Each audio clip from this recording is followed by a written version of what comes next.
Mchunu, in his capacity as ANC NEC member, he has been on the radio this morning, and I listened quite carefully. He is worried about what he says is a possible eruption of violence in KwaZulu-Natal because of the newly established MK party. Let me start with whether or not you agree with his sentiment. Yes, there may be some, there are signs of some fissures that are leading to that belief that there may be eruption of violence. But what we can say to the people of KwaZulu-Natal, we can assure them that the police got capacity, they will apprehend those who will do criminality, and they've demonstrated, at least in the past 3 months, I think now criminals in KZN, they know that the police, they don't play games. What are those signs that you're seeing, sir?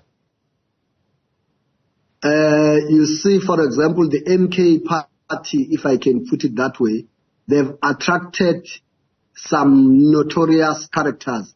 For example, the so-called construction mafias, not black entrepreneurs that do genuine business, but those who don't have a company, who don't do business, who just go with guns and stop projects. All of those people, they've now joined the MK party, and then they've been stopping the development in KwaZulu-Natal, they've been stopping projects, they've been affecting our communities, and then we know how they operate.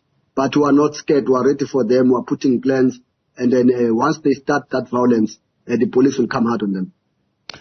Well, even more worrying for Mr. Mchunu is that, or should I say, are the specific words that are used by a person who's become the face of this MK party, and that is former President Jacob Zuma.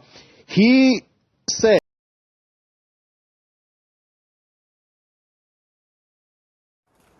The Western Cape government closed off the week by taking aim at the ongoing threat of what has become known as the Construction Mafia.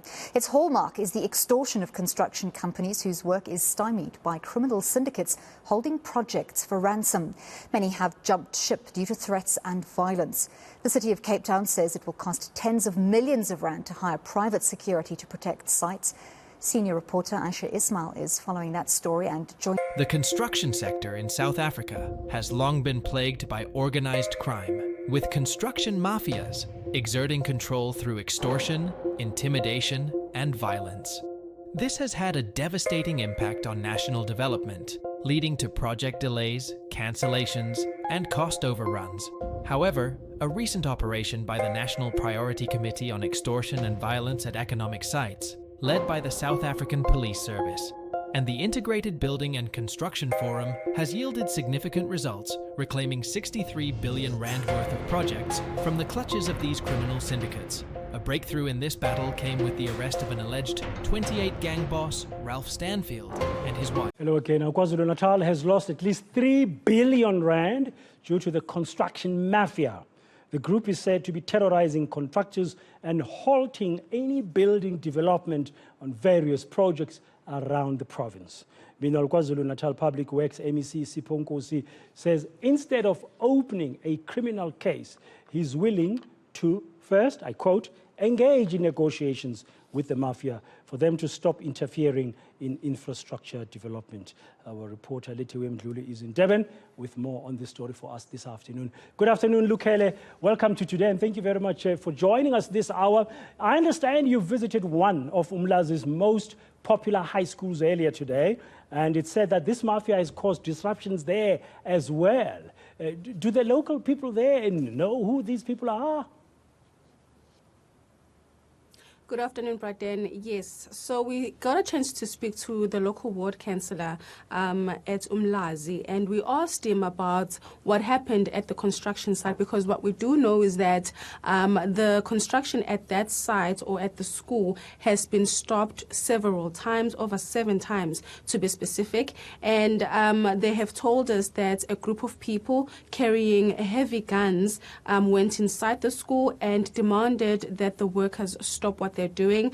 This has happened various times, and unfortunately, the government is only reacting now, but we will get into that a bit later. The local ward councillor is saying that they know who these people are, and sometimes they sit down with them and negotiate a way forward. Of course, we do know that these construction mafias are demanding 30% of the profits.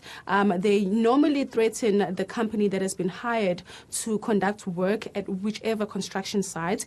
And what the local ward councillor is saying is that now they are seeing that these people demand the 30% without even offering work at these construction sites, which is something that is a problem. And they've been asking for the government to intervene, and they are hoping now that the MEC for Public Works here in the province has visited Menzi High School.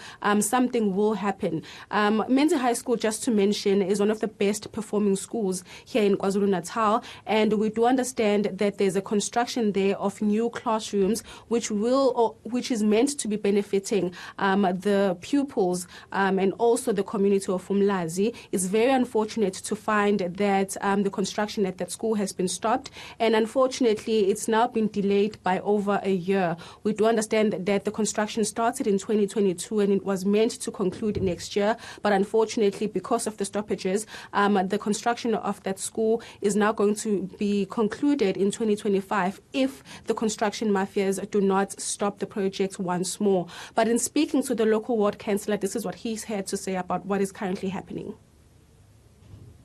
They from Umlazi. They staying here at Umlazi. Some of them, they are from the ward. That's why we have a problem, because this school it has a higher rate of passing at KwaZulu-Natal. That is a problem. Yes, I used to engage with them to explain the project and the importance of the project. How is it important to the school at Menzi? So we engage with them because they must be subcontracting, not to take the 30% and go, because they must give the service, not just take 30% and go. That is a problem, but we used to engage with them. I also understand, Letiwe, that the KwaZulu-Natal Public Works MEC, that's Mr. Siponkosi, visited the site. What are the government's plans to deal with this, to solve this matter? You know, but then I think there's no way around this for the government. From where I'm sitting, and when we look into the discussions that we have had with them in regards to the action that they're going to take, it looks like they don't have a plan. The MEC did say that they just want to now sit down with them and have a conversation on how they can work around fixing this problem. So right now, the government is taking the side of sitting down and negotiating with the construction mafia, because right now they are saying that they don't want to open any cases. We thought that the MEC was going to be opening a case today, but he's saying for now he would rather negotiate, meet with these people, find out who they are and what they want before taking any action. He is saying that if the negotiations do not yield any result, then they would take steps in talking to the SAPS and also bringing in the state as well. But unfortunately, while these negotiations are ongoing, the province is losing money, the country is losing money. When the Minister for Public Works was here, he did share that over 68 billion rand has been lost due to the stoppages. And in KwaZulu-Natal, as you correctly stated, Braden, we've lost over 3 billion rand. And while this is ongoing, the government is saying that they're still going to be having negotiations with these people who are threatening workers and also companies that have been hired by governments to conduct the upgrades and also the construction at various places across the city of Durban and also the province. They're saying that for now they just want to negotiate. In speaking to the MEC a bit earlier on, this is what he had to say. As soon as I have found out who are they, and then having spoken to them, you must know, ma'am, that I come from a very strong union background. Negotiations is the key, because it is guaranteed by the Constitution. But when the negotiations don't end and then there is no solution, We have got a responsibility as the state to bring in the law enforcement agencies. But I don't think we are there because we have not met with anybody. But when we meet with them, we'll negotiate. If the negotiations fail, we'll indicate that the state must get involved. That's the Public Works MEC in KwaZulu-Natal, Sipho Nkosi, ending that update from Lethiwe Mdluli, live from our studios. Let's get into this conversation now.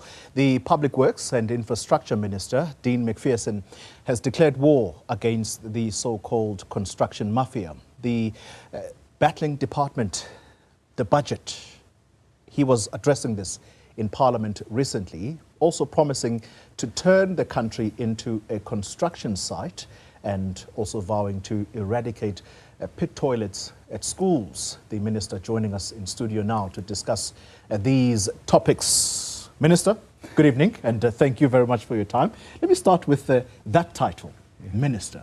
Has it set in yet, or it's still jarring? I still prefer people to call me Dean, so please call me Dean. And when people call me Minister, I sort of carry on doing what I'm doing, and then eventually they say, no, we're talking to you. So it's taking some getting used to, but I still do prefer Dean. Yeah. How's that relationship between yourself and the former minister who's now your deputy? Cecily and I get on really well. We've known each other for a very long time, dating back to when he was the MEC for Economic Development in KwaZulu-Natal. Now he's just a councillor, and then he became the Premier. And we have a good working relationship. We have the same goals in mind, and I'm really looking forward to embarking on this journey with him. Yeah. All right, let's get to serious business now. And you have been in this role now, not for too long, but you have made some major announcements. Let me start with the construction mafia. How widespread is the problem of hijacking government construction sites? It's widespread across the country, but it's particularly pronounced in KwaZulu-Natal. It's moved into the Western Cape. It's showing itself in Mpumalanga as well. And the truth is that every time one of these sites are hijacked or brought to a stop, it's the community that suffers the most. Yeah. And communities rely on this infrastructure not only to better their lives, but for job creation and to connect them to other parts of South Africa. These are not business forums, as some would have us believe. Yeah. These are highly organized syndicates, criminal networks that are very well armed and that have intelligence and are well funded.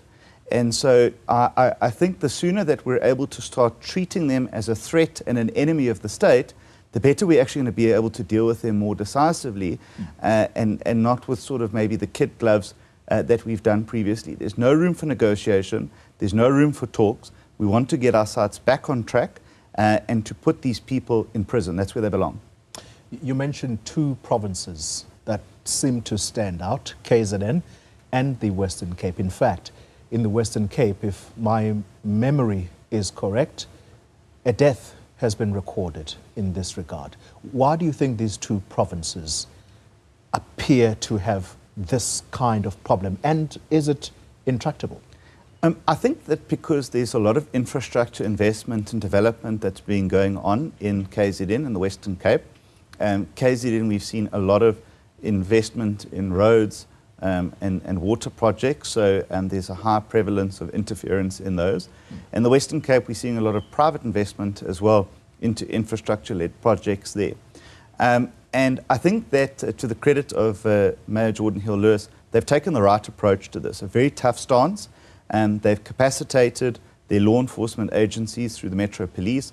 They've made additional funding available, and they've also made rewards available for intelligence that leads to the arrests and conviction of those that are responsible for these crimes and acts of crimes against the state. Yeah. And in fact, now people have been arrested for that murder because of information that was supplied to law enforcement.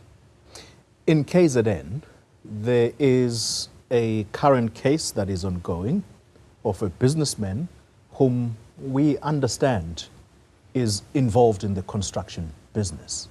Police officers targeted him and they shot at his car. What saved his life was that the car is an armored vehicle. In other words, it cannot be penetrated by bullets. How dangerous is KZN around this? KZN's a dangerous place, and I've had a number of discussions with the MEC of Public Works and Infrastructure, Martin Meyer. He's had now a number of threats made against him. In fact, he told me that he found a bullet casing placed by his car. And that sort of thing just shouldn't be happening. We want to get infrastructure projects in the ground and rolling so that we can get the services that are delivered to our communities. And I wouldn't be surprised if there are other elements of involvement through politicians, through political parties. There are allegations that some political parties are closely linked to these construction mafia and in fact receive funding during the election campaign. Some parties took umbrage to that when I pointed that out in Parliament. So, this is not just a single focus that we can take. It has to be a coordinated approach to push back against these thugs so that we can protect our projects. Because here's the rub of the problem, that if investors don't believe that their investments are safe in these projects, that they're going to be delivered on time and on budget, they're going to pull out and they're not going to want to invest because their return on investment is just going to be pushed out and there's going to be nothing for them. So we've got to be able to protect the business case at the very least for them to invest and to come and partner with us, because government just doesn't have the funding on its own. But if they know that they're going to be under attack, that's when we're going to see a bigger problem than we can imagine at the moment. How do you address this problem, Minister, effectively, if there are people who say this is actually a commitment that's been made by government that local communities will be empowered by giving them a stake in these projects in order that they, number one, have a skill that they can walk away with, but secondly, that they're able to put food on the table? So I think two things, Goli. We've got to lead by our actions and not just our words. So if we're going to talk tough, we need to show the construction mafia that we are tough. And we've got to protect our sites, and that's just got to be done by the state, if there is state money involved. Number two, we've got to work with communities to give us information on who these people are. They know who they are. They are also being bullied and harassed by construction mafia figures. So we need that information from our communities. But lastly, we want to work with our communities to own their infrastructure. If they understand the benefits that come to them by having those projects being built, and number two, maintaining over time, I'm convinced that we're going to have the communities also protecting that infrastructure from these thugs and bullies that come in. So it's got to be a holistic approach. It can't just be SAPS, it can't just be community, or it can't just be government. We've all got to work together. And so that's why I think that there's a lot of scope and opportunity for our department, the police ministry, municipalities, and provincial governments to work hand in hand to protect these investments, to protect our communities, and to get these shovels back in the ground so that we can deliver to our communities. Before I move on completely, I took note of the statement you made earlier that during the campaign trail, you made mention of certain political parties who either are being bankrolled by such individuals or they themselves are in cahoots with the people who hijack government construction sites. I'm going to ask you to put your head on the block. It's difficult. You are in a government of national unity, but is there one political party that stands out that could possibly be either encouraging this? Well, I've mentioned those political parties in Parliament, where I have parliamentary privilege. But, it's not hard to imagine how these parties, particularly in KwaZulu-Natal, were funded out of nowhere. They had declared no money to the IEC. One minute they didn't exist. The next minute they were absolutely everywhere, gazebos, T-shirts, rallies, and so on and so forth. That money didn't come off of a tree or didn't drop from the sky. That came from criminal networks that are supporting them to be into power. And, you know, the one thing that I heard which was fascinating is that straight after the election, political parties and business people already started deciding what contracts they were going to get in KwaZulu-Natal because they didn't believe that we were going to be able to form a coalition government or government of provincial unity, which is why we acted with such speed, so we could close that space and ensure that we protected government and protected the resources of government from criminal networks. So safe to say that that particular political party is not in government in KZN as we speak. Well, if you put it all together, I'm sure you'd be able to assume who they are. All right, let's move on to a different topic now. 300 million rand stolen from the public works through cybercrime. I just want to preface it before I ask the question. 30 laptops seized, 4 officials suspended as the investigation into cybercrime continues. This is money, this 300 million, specifically stolen from infrastructure, your department. How far advanced is the investigation? Let's start there. So I received an update from senior officials about a week ago, and it is progressing. And you know that they are starting to be able to put together the pieces of what has taken place. And it is extraordinary that it has taken place over such a long period of time, and that so much money has been taken from the department. I also understand how that this has happened, because the controls weren't there, the checks weren't there, falsified information was being provided to senior officials and to previous executive authorities, and that's where we are at the moment. It is being investigated by the Hawks. It is advanced. I'm not convinced that we have all of the officials suspended, and as soon as we progress further through the investigation, I believe more officials will be suspended as well. I also do believe that there has been collusion with outside individuals as well, and so it is wide-reaching, and I want to make sure that this never ever happens again, and that people can't just simply be dismissed or suspended. They need to go to prison for what they've done, and we need to get that money back.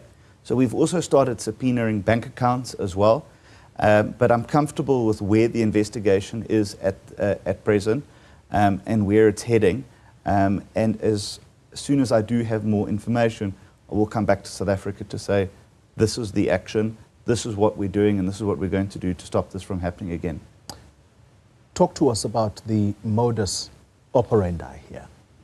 When you say cybercrime, my head goes into a tailspin. I'm trying to understand how were people able to steal money from the department? How would this work?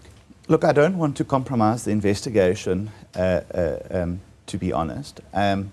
It is a very sophisticated network that created mirror accounts, created fictitious information, worked with officials within our department, created loopholes through our ICT systems, and so it's sophisticated, and it's been going on for a long time. What I am glad about is that it was brought to the attention of the previous minister, and he did the right thing by going to the Hawks. I think that we need to have some discussion about with the police about whether they knew about this previously and didn't exactly act on the information that was given to them, but those are the discussions that we're going to have. And I'm not here to finger point and say this person is to blame or that person is to blame. Yeah. I want to understand how it happened, who's responsible for it, and to make sure that we tighten the controls and that these sorts of things never happen again in our department. Because, Koli, as you said, it's not our money, it's the public's money. And that money could have gone to much better uses, and that's why I also want to get it back. It's happened over a period of 10 years, based on your statement. South Africans are sitting wondering, how was it not picked up on time, or at least within a year of it happening? A 10-year period. That's more than just collusion. They absolutely have every right to ask that question, and I want to give them the answers. But I want to do so when I have all of the answers. I don't want to give South Africa bits and pieces. But what I did say to the department is, when this became known to me, the length and breadth of the crisis, that I had a responsibility to come to South Africa and say, this is what I know at this point. Because it's your money, it's not mine. I work for you, and I want to make this department transparent, so that we build trust in South Africans, so that we can deliver better services. And this is how we start that process. A different topic, final topic perhaps, maybe not just yet. Excessive spending on accommodation. This is for the executives in government, people like yourself, or members of parliament. You issued a directive that no new houses or furniture will be bought for these executives or MPs. What prompted that directive? Well, when I looked at the Executive Members Handbook, Chapter 8, Section 8 requires me to issue guidelines to the executive on the procuring of accommodation, furniture, and so on. And understanding where we are in the fiscal position of the country, and that there are obviously newer members to the executive, that we had to say, well, what are our priorities as a department? Because my department is responsible for procuring properties, maintaining them, furniture, and so on and so forth. And I had to take a calculated decision to say, look, I think what South Africa is saying to us is they want us to focus on turning South Africa into a construction site, creating jobs, and using that to grow the economy. And so that's where I think all of the focus needs to be. We're currently running at a deficit in the department, so there just really isn't any money to begin with to start with that. So we're going to tighten our belts. We're going to make sure that we continue with the maintenance. We must maintain state property. That's very, very important. And in fact, we actually need to up the maintenance, particularly on some of our buildings like the Union buildings, which is not in the greatest shape at the moment, a national monument and heritage to all of us. The reason why Parliament, burnt down is because it wasn't being maintained to the standard that it should be. Can I stop you for a moment? Yes. Union buildings is not in great shape. You make reference to National Parliament, which burnt down that building. What is going on at the Union buildings? Well, I think that we need to up the maintenance. It's the most beautiful building. I think we're on the verge of having it declared a World Heritage building. And we've got to up the maintenance to make sure that it also comes up into 2024. I mean, this was built a very long time ago. There's windows that need to be replaced. There's a fence that I've just been alerted to, that a tree fell down and it hasn't been replaced. So these are the kind of small maintenance issues that if they don't get done regularly, they become problematic over time. And I want us to be proud of the Union buildings as an example. I don't want to see it suffer the same fate as Parliament. So I want to make sure that all of our public assets are used for public good. But in order to do that, we've got to make sure that our maintenance is done in the right way. Just on the properties such as the Union buildings, for it not to suffer the same fate as Parliament, why are government buildings not insured? Well, there's just, the scale of it. It would be impossible financially to insure government buildings. And so, we would pay hundreds of millions of rands on insurance just every single month. And so we work on a risk-based mitigation where we obviously want to make sure that there's all of the precautions, they meet all of the building codes, and so on and so forth. And I think that that's what we need to get to. Now, the problem that we face, Goli, is that we are not generating income as a department. We're effectively a landlord. We own 88,000 buildings, 5 million hectares of land, and we're not generating income as a property group should be. I want us to become a generating income department so we can take that money and then start spending it on social infrastructure, maintaining our police stations. Our police officers must work in good environments. Our teachers must be teaching in adequate classrooms. Our children shouldn't be using pit toilets in 2024. So that's how I want to redirect the department. Make money to spend money. Pit toilets. That is something that strikes a chord with the ordinary South African who is probably worried right now as we speak that their children go to a school where there are pit toilets. So many of them have fallen into those tragically. How soon would we be able to say that the Department of Public Works, because you are the custodian of every government building, how soon can we say that pit latrines are a thing of the past? So I just want to clarify, it's not our line function. Right. It's actually the province's responsibility, and they are allocated money to eradicate these pit toilets. I think it's a national shame that that money is returned to National Treasury. And so... Is that every year? Every year. And that's why I appreciate that the President has backed the call that the Minister of Education, Siviwe Korube, and myself have made to say, I tell you what, we're going to work together to eradicate these things once and for all, because no child should ever have to use a pit toilet in South Africa in a public school. But we're not going to do it alone. We're going to work with the private sector, and we're going to get their expertise to help us.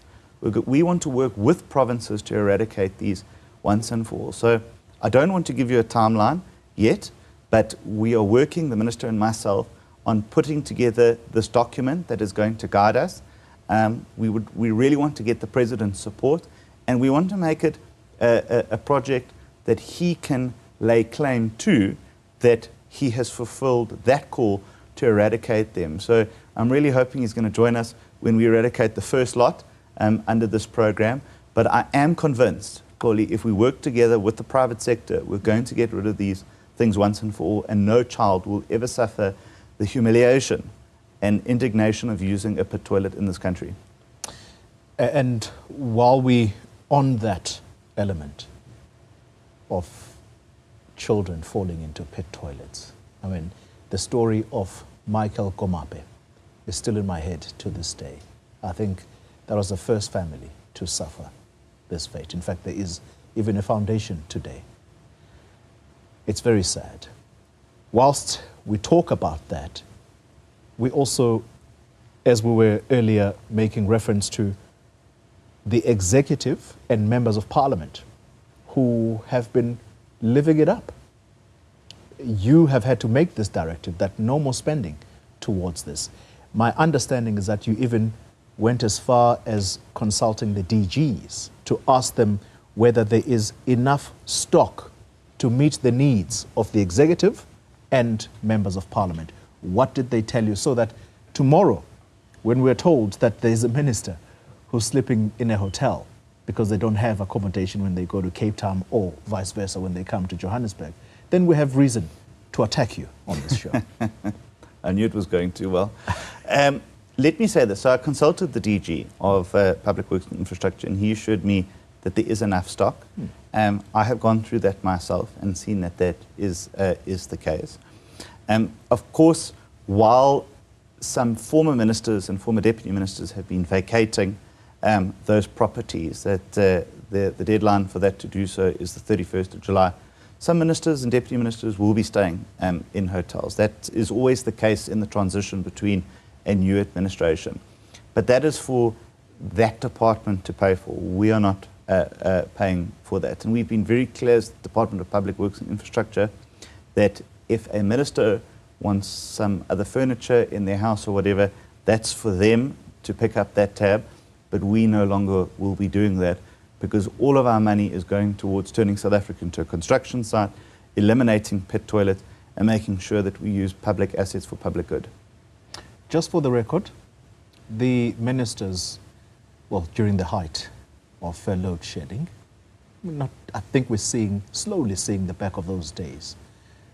Are they really powered up in terms of contingency power, if there's water cuts, they don't suffer the same fate. Do you guys live a very nice, cushy life? Well, I live in a flat in Cape Town, and when the lights go off, my lights go off. Yeah. But thank goodness that hasn't happened for some time. Look, Goli, these houses obviously were equipped to whatever the specifications they are now before I arrived in office.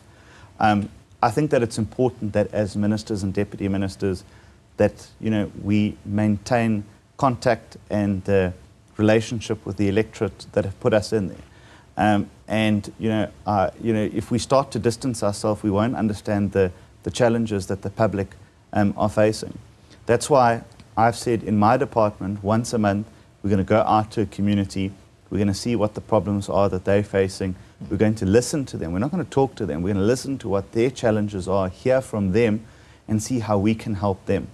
And I get the feeling that that's the stance of the GNU. Yeah. We want to go out there. We want to make a difference. We know that we have a once-in-a-lifetime opportunity to do so, and I'm quite sure that we are committed to doing that. And that's the marching orders that the President has given us. No laziness, no time for wandering around. We've got to be on the ground. We've got to get things done.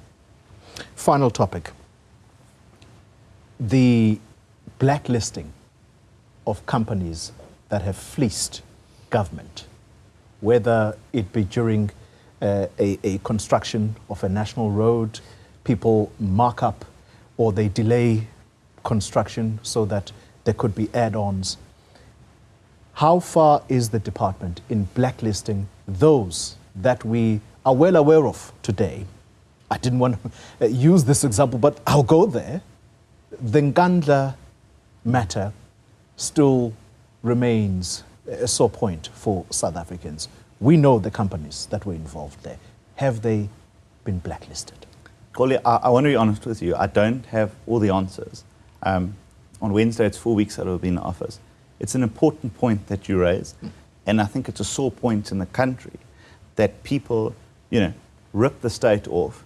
They live these high lives, live in wonderful homes and drive fancy cars, and then these projects are incomplete. Schools fall down, police stations aren't completed.